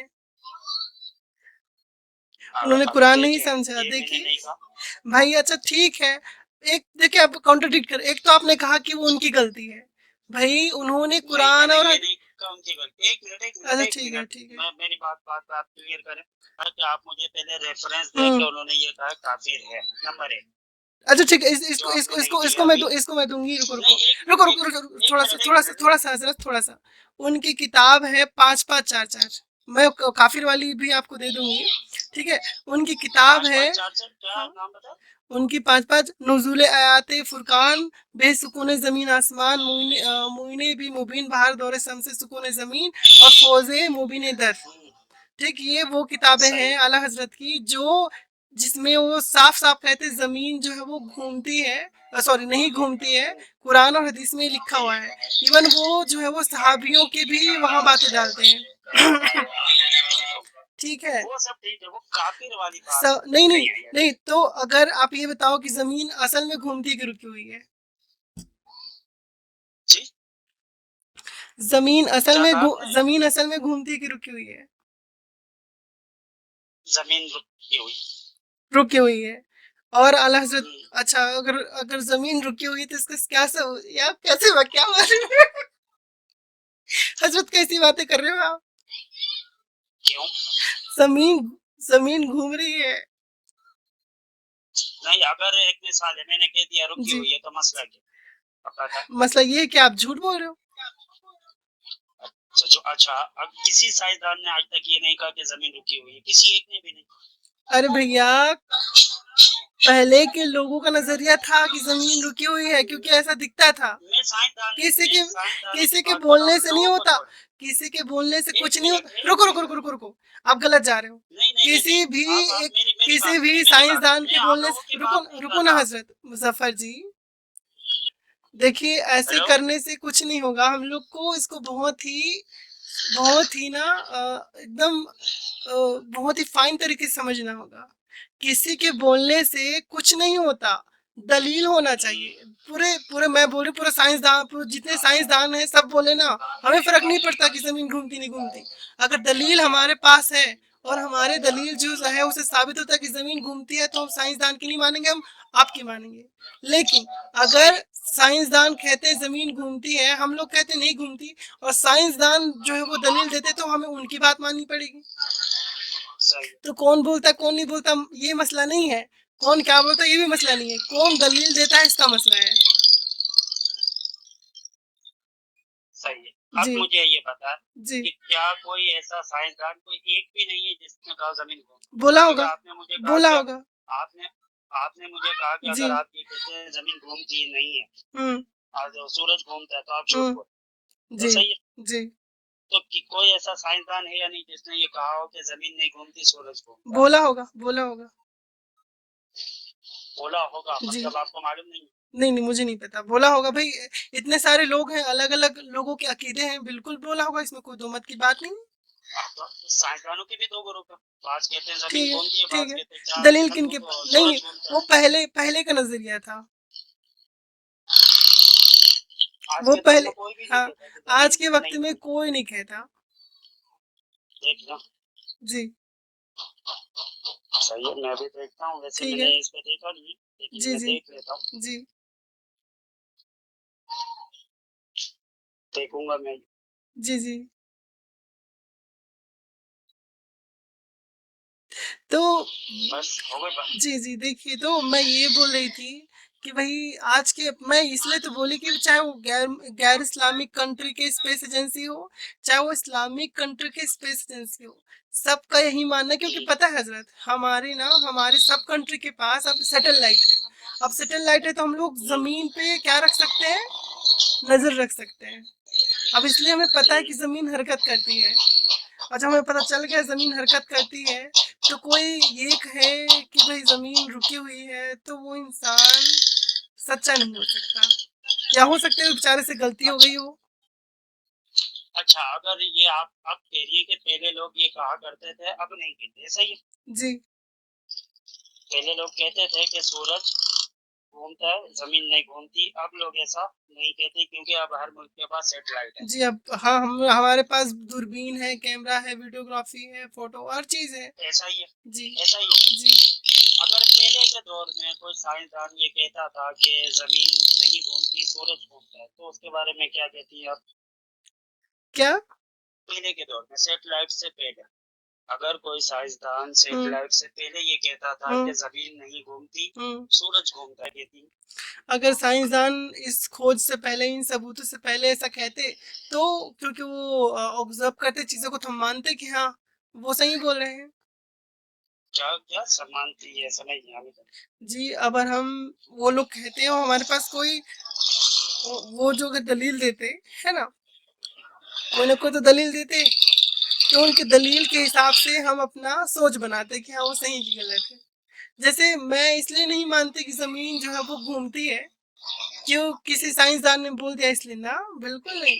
मैं तो साइंसदान पे भी यकीन ना करूँ, कोई दलील ना दे वो। अरे तो मेरी बात का जी जवाब आपने नहीं दिया, जी जी कहीं जी और भी। जी जी जी मैं ये आपने कह रहा हूँ जी सेटेलाइट्स आने से पहले जी अगर कोई साइंसदान ये कहता हो जी कि जमीन नहीं घूमती, सूरज घूमता है, सेटेलाइट आने से पहले, जी तो उसके बारे में आपका क्या नजर? तो मैं उससे दलील मांगती। नहीं, नजरिया दलील कैसे मांगेंगे आप? आपके सामने बैठ के साइंसदान थोड़ी कह रहा है, वो 200 साल पहले का साइंसदान है, एक मशहूर तरीन साइंसदान है 200 साल ठीक है, पहले तो का। मैं भाई, उसने तो कहा, सिर्फ बोल दिया तो थोड़ी मानूंगी भाई, तो उसने कोई दलील तो देना चाहिए ना उसको। कोई बोल दे। उसने दी होगी, उस हाँ वक्त उसने दलील भी दी, हाँ, तो चले क्या अपने दलील, हिसाब पहले से उसने मुझे दलील बताओ, भी दे दी। पहले मुझे बताओ क्या दलील दिया उसने। कुछ भी दलील उसने अपने हिसाब से दे दी, तो मैं आप वो, बताएं आपका नहीं उसके नहीं, बारे में मैं क्या तो नजर? दलील देख के ही मानूंगी, मैं किसी का ऐसे थोड़ी ना मान लूंगी कि इसने बोल दिया। अब मान लीजिए कोई बोले कि जमीन और चांद के बीच एक गुलाबी रंग का जो है भैंसा घूम रहा है, मैं दलील फलाना है, मैंने देखा है, तो मैं मान थोड़ी लूंगी, दलील तो होनी चाहिए ना। नहीं, ये तो ऐसी चीज है ना कि जिसे हम नहीं देख सकते, हाँ बात उस चीजों की हो रही है जिसे हम नहीं देख सकते। हाँ, तो फिर मेरा सवाल ये होगा कि उसको कैसे पता चला, हम देख नहीं सकते तो। हम देख नहीं सकते। मतलब कि आप बोल रहे हो ना कि कोई साइंसदान बोले कि जमीन जो है वो घूमती नहीं है और सूरज घूमता है, तो मतलब, या फिर हाँ, बोले कि जमीन रुकी हुई है बोले, तो फिर मैं उसको बोलूंगी भाई आपको कैसे पता चला, आपके पास क्या दलील है इसके। वो दलील दे दे, कुछ भी दलील हो हाँ, उसके तो पास, फिर पहले दलील तो सुन लूं, उसके बाद में फैसला करूंगी। उसके बाद फैसला जी करेंगे, भाई, झूठा नहीं कहेंगे उसको। नहीं भाई, अपने अच्छा, हमारे पास अकल क्यों है, अकल तो इसलिए है ना ताकि हम अकल लगा के सही गलत का फैसला कर सकें। अब बिना, उसे झूठा कहेंगे या नहीं? पहले दलील सुन ले। अगर दलील उसकी कमजोर तरीन भी हो, फिर भी उसे झूठा कहेंगे या नहीं? अगर कमजोर दलील की है तो झूठा बोलेंगे भाई, क्यों झूठा बोलेंगे? उसका दलील तो दलील है झूठा बेचारे है, के पास उसके साबित ही नहीं साथ, हुआ। समझने में अगर, नहीं, दलील झूठा होने की अलामत है। लो हद है, जब साबित ही नहीं हुआ इसका मतलब वो तो गलत हो गया। गलत हुआ, झूठा हुआ, गलत और झूठे में फर्क है ना। हाँ ठीक गलत वो ठीक, होता है गलत कि गलत जिसने बोलेंगे, समझने में गलत गलती हुई, बोलेंगे, गलत और गलत। झूठा वो है कि जिसने जानबूझकर कहा हाँ हो, ठीक मानते ठीक हुए, ठीक ठीक, बहुत सही, जानते बहुत हुए सही, कि ये बहुत सही, बहुत सही, गलत बोलेंगे, गलत। बहुत सही बोले आप, गलत गलत बोलेंगे, कहेंगे। जी जी। तो फिर आपने डायरेक्ट ये क्यों कह दिया कि आला हजरत झूठे थे? मेरे कहने का मतलब ही गलत था, है ना, तो अच्छा, वो गलत है। जी, ऐसा बोल आपने सकते हैं। मुझे भी यही कहा था कि आप भी झूठे हैं। तो आप भी गलत हो, उसको ठीक कर लीजिए। गलत नहीं, आपको, झूठे हैं, जी, दोनों में फर्क नहीं नहीं, तो इसलिए बोले कि झूठे को गलत अल्फाज से आप रिप्लेस कर दो। है। जाओ फिर, ये तो सारी जी बात ही खत्म कर दी फिर हाँ, आपने। तो फिर आप भी, किसी का गलत होना, जी जी बोलो, जी जी, मैं बोल रही हूँ गलत थे, बोलो, गलत, हाँ गलत। है ना, जी बात ही खत्म हो गया, आपने जी मान लिया कि वो झूठा नहीं है, गलत है। जी, तो फिर भी सही कहा होंगे, गलत है ना भाई। झूठा का मतलब उस अल्फाज जो है हमेशा हम लोग ऐसे यूज करते हैं, लेकिन वो गलत थे, और जब गलत थे गलत तो है ना, सही हो नहीं उसके सकते। जी, उसके समझने में गलती हो सकती है ना, और बिल्कुल। यही हमारा मानना भी है। जी कि जी हमारा मानना भी यही है कि कोई भी जी इंसान हो, जी कोई भी, जी मेरी बात गौर से जी सुनिएगा, जी जी जी कोई जी भी इंसान जी, हो नबियों के अलावा समझने में गलती बिल्कुल मुमकिन है। ठीक है, हम भी ये कहते हैं। अगर ठीक है। आपने ये कहा कि आला हज़रत ने हुँ, ये काफिर कहा है, जी, जिसका रेफरेंस देंगी आप मुझे? ठीक है, मैं रेफ़रेंस तो देती हूँ। फ़तवाए रिज़विया, जिल्द तो नंबर 4, पेज नंबर 147 में हज़रत से पूछा गया आप कि, इसका मैं, स्क्रीनशॉट दे हाँ, सकते? भेज देती हूँ। इमाम अहमद रज़ा जी, खान मुझे इसकी रहमतुल्लाह का तस्वीर जवाब भेज। था कि ऐसा शख्स मुबत्तई, गुमराह और बद्दीन है, और अगर वह इस बात पर ज़िद करता है, यानी कहता है कि मैं तो ये मानता हूँ कि ज़मीन घूमती है, तो कहा गया वो इस्लाम से बाहिर है, काफ़िर हो गया है। ये मुझे इसकी तस्वीर भेज। जी, जी, जी, मैं इसकी तस्वीर आपको भेज देती हूँ, हज़रत। हाँ, क्योंकि मुझे ढूंढना पड़ेगा, तो उतना ठीक, टाइम ठीक, लगे, कोई आपके मसला सामने नहीं ही है, है तो भेज। कोई मसला नहीं है। आला हज़रत ने उस पे फ़तवा जारी किया है कि वो काफ़िर है। ठीक है। जी, हाँ, मुझे इसकी ये तस्वीर, और इस तरह तस्वीर लीजिएगा, वो रेफरेंस पूरा नजर आता, ताकि अगर ठीक, मुझे टेली करना हो तो मैं कर सकूँ। ठीक है, कोई कोई मसला नहीं है। ठीक है, अभी के लिए ठीक, मुझे इजाजत दीजिए। चलिए ठीक है, ओके। जी, जी। जी, बहुत-बहुत शुक्रिया आपका आज। अरे भाई, क्या लोग हैं ये लोग? बताओ, कुछ तो दिमाग तो लगाओ भाई, कुछ तो दिमाग लगाओ। नमस्कार दोस्तों, जय हिंद, वंदे मातरम। ये एक पाकिस्तानी व्यक्ति था और बड़ा दीनदार इंसान था। आपने इसकी लॉजिक की बातें सुनी, इसकी लॉजिक की बातें सुन के आपका दिमाग का जो है वो बत्ती हिल गया होगा। तो साथियों, अब इनके दिन ऐसे आ गए हैं कि अब इनको बोला, मतलब ये लोग इस बात को सुनने के लिए मजबूर हो गए कि हमारे मुफस्सरीन गलत हैं। एक समय ऐसा था कि ये लोग बात बात पर अपनी तलवारें खींच लिया करते थे कि हम लोग हक पे हैं, हम में से कोई गलत नहीं है। और सोचिए साथियों कि ये उस किताब को कैसे खुदा की किताब मान सकता है जिसमें से इतने सारे कन्फ्यूजन हो। भाई, खुदा खुदा की किताब में कन्फ्यूजन तो नहीं होना चाहिए, और इतने सारे लोग कंफ्यूज हो रहे हैं। अब ये बोल रहा है कि मैथमेटिक्स में बहुत सारे लोग कंफ्यूज हो जाते हैं, है ना? मैथमेटिक्स में बहुत सारे लोग कंफ्यूज हो जाते हैं, वो बच्चे होते हैं। क्या टीचर्स आपस में कंफ्यूज होते हैं? नहीं, उसका एक नियम और रूल होता है। टीचर्स कंफ्यूज नहीं होते हैं। अब ये जो कंफ्यूज हो रहे हैं फतवा रजविया लिख के, जो देवबंदी, अहले हदीस, बरेलवी, ये सब जो मसलक हैं, वो जो कंफ्यूज हो रहे हैं, भाई ये जब कंफ्यूज हो रहे हैं, वो लोग कोई आम लोग नहीं है, वो मुफस्सरीन है, मुहद्दिसीन है वो लोग। वो एक्सपर्ट हैं वो लोग उस चीज़ के। अब एक्सपर्ट लोग को बोल रहे हैं कि जैसे बच्चे कंफ्यूज है मैथमेटिक्स में, वैसे एक्सपर्ट लोग भी कंफ्यूज हो रहे हैं। तो आज तक, अगर अभी 2026 चल रहा है, तो 10 साल पहले, 1500 साल बोल लीजिए पहले, जो है आपका मजहब था, फिर वहां से अभी तक आपके मुफस्सरीन मुहद्दिसीन कंफ्यूज थे, मतलब आज तक उन्होंने सच का पता लगा ही नहीं पाए। यानी कि आज तक लोग सही नहीं समझ पाए कुरान और हदीस को। आगे क्या समझेंगे भाई, तुम खुद ही उल्टा अपनी जो मजहब को फंसा रहे हो। खैर साथियों, ऐसे लोगों को समझाना थोड़ा कठिन है, और देखते हैं कि कब तक इसकी बुद्धि खुल जाएगी। मुझे तो लगता नहीं वैसे खुलेगी, लेकिन हाँ, जो लोग इस बातों को सुनते हैं उनकी बुद्धि ज़रूर खुल जाएगी। तो आप सबका बहुत बहुत धन्यवाद इस वीडियो को देखने के लिए। किसी अन्य वीडियो में हम आप सबसे भेंट करेंगे, जब तक के लिए आप सबका बहुत बहुत धन्यवाद। नमस्कार, जय हिंद, जय भारत। पुनः आपसे भेंट होती है। जय हिंद।